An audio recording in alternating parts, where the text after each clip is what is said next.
লুকিয়ে থাকে, দেশের আশা ভবিষ্যৎ, এই যে সুন্দর একটা দেশকে উজ্জ্বলিত করার মহিমা, সে সবকটি প্রত্যেকটা শিশুর মধ্যে লুকিয়ে থাকে। সেই কি করতে হবে, সেটা প্রস্ফুটিত করতে হবে। শক্তি আছে তাদের মধ্যে, যে প্রতিভা আছে সেটাকে যদি আমরা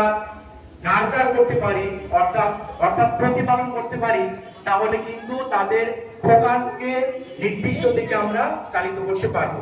এবং তাদেরকে একটা আনন্দ দেওয়ার জন্য, তাদেরকে বিনোদন দেওয়ার জন্য, তাদেরকে একটা সারা পৃথিবীতে কি বলবো, তাদের একটা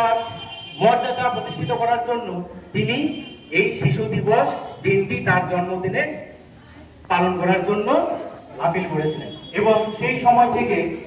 আমাদের ভারতবর্ষ তথা পৃথিবীতে শিশু দিবস অর্থাৎ চিলড্রেন্স ডে হিসাবে সমস্ত শিক্ষা প্রতিষ্ঠান